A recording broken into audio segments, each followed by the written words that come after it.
as you can tell, this bike here is absolutely beautiful. But it wasn't always beautiful. Today, I'm going to be telling you the truth, the absolute truth, about 50cc scooters, and are they a practical thing to own, or are they absolute crap?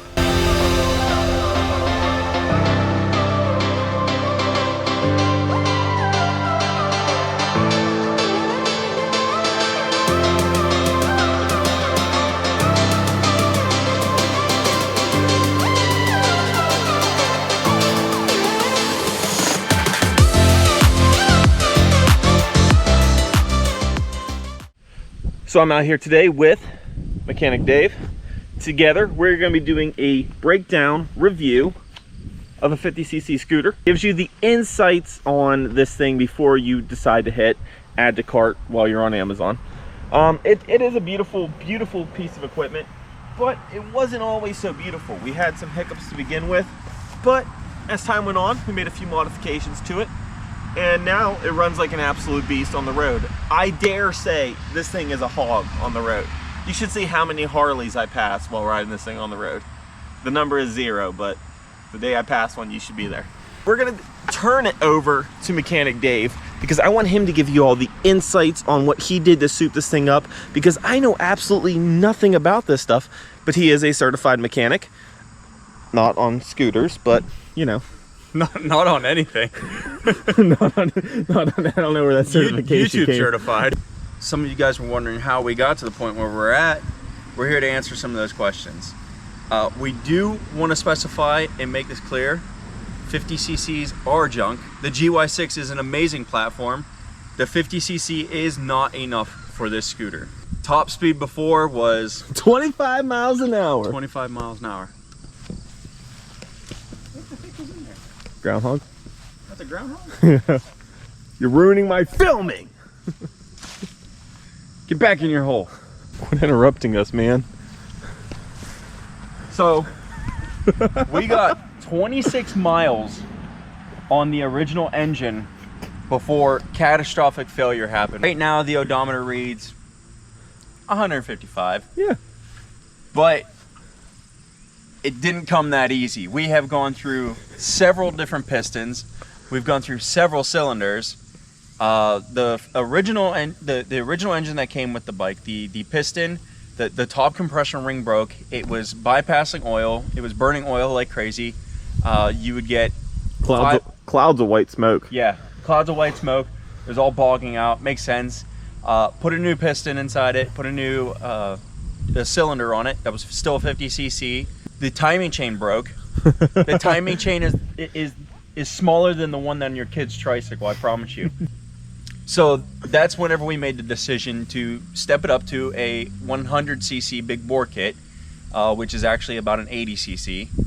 The first red flag is if you can buy a piston and a cylinder for $23, free shipping, and it claims to be regular, you know, aluminum. Ain't nobody buying aluminum for $23. You'd get more for scrap than that. I mean, you cannot buy that for that price. It just does not make sense. Once we stepped our game up and actually bought some quality parts, we made it to the point we're at today. Top speed on this is about 50-55 miles an hour now. Yeah. It cruises good. Gas mileage just been absolutely destroyed. So before, it was getting like 80 miles to the gallon on the 50cc itself. Where do you think it sits at now, miles per gallon? 20. Okay, not really. No, I feel like that's accurate.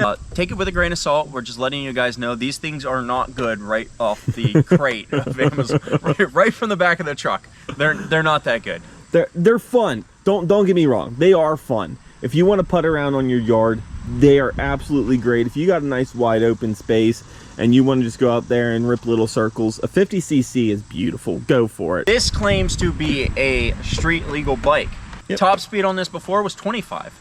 If you are following me and my top speed's 25 mile an hour, you're gonna automatically just get, you know, really upset. We live with a bunch of windy roads. You can't just pass somebody without, you know, risking someone else's life around a blind turn. It's not safe. It's not safe. It can be straight legal, but if you can't meet the miles per hour on the road, you shouldn't be on the road. Exactly. That I mean, I feel like that's fair. that is fair. Speedometer says 50 miles an hour. One would think it should go 50 miles an hour. That was not the case. We ended up doing like I said, the driven clutch, the drive clutch, different springs in the driven clutch. We tried to make the 50cc work. We really did. We really wanted just, you know, straight out of the box 50cc, see how good this thing was. And we made it a solid 26 miles. You can hunch forward on this thing like you're on a crotch rocket, 25 mile an hour. It's not feasible with a 50cc in this climate. No. Now, where would a 50cc be applicable? See, now I can see, like, nowadays you can rent 50cc's if you're like down in a city somewhere. You can rent them, absolutely, because it top speed's 25 miles an hour through a city. Gotcha, perfect. If you're beachside, you can rent them on the beach. Perfect. If you're not living in the middle of the city, and if you're not living right beside the beach, you don't need a 50cc because you can't go anywhere. Let's bring in a different perspective to this. There are other countries out there that this is a common means of transportation. Absolutely. India? They stack 3-4 people on this thing with a goat and head down to the country market, sell the goat and 2 of the guys, and head back with, you know, a bucket of grapes. You see what I'm saying? This is a means of transportation in some of those other countries. Not America. Not America. You pull out on the street of this and you're going 25, I promise you the guy behind you is blaring the horn. Why do I know this? Because it happened to us. It's definitely happened. It has happened to us. And people will zip past you all mad, you know, because they're in a rush to get somewhere and clearly you ain't. We'll leave you guys with what works for us. If we had known what we know now, which we should have done more research, that's on us. We probably could have only added $200 to the additional cost. Got a quality big bore kit, quality carburetor, a quality CDI, and ignition coil, and then the clutch and spring kit, and we would have been done. So whenever I bought this thing, it was early spring, and I bought it with the intentions of being able to ride it this summer. And unfortunately, with the 50cc and having to build and whatever, it spent more time in Mechanic Dave's shop than it actually did out on the road where I wanted it to be. So I've ruined an entire summer worth of riding due to buying a 50cc and then having to upgrade it. Of course, here at Moped Mischief, we do not, absolutely do not have anything against scooters. They are the best vehicle on the road in my personal opinion. But on the 50cc side of things, it is definitely not. You're looking to need more of a 100 to 150cc scooter to actually have a practical scooter on the road. That's just my take on it, though. You guys do whatever you want with your money. You obviously know what I did with mine, and that's why I'm making this video. That is it for this one. Nice, quick, clean video on the truth about 50cc scooters. If you like this content, please like, subscribe, do all that good stuff. Are you gonna hit the like button on this one? Whoa. I don't like him getting all personal with my nostril hairs. Probably not for that. If you like this content, please like, subscribe, do all those good things. And if you have any insight on 50cc scooters, maybe you're already a professional.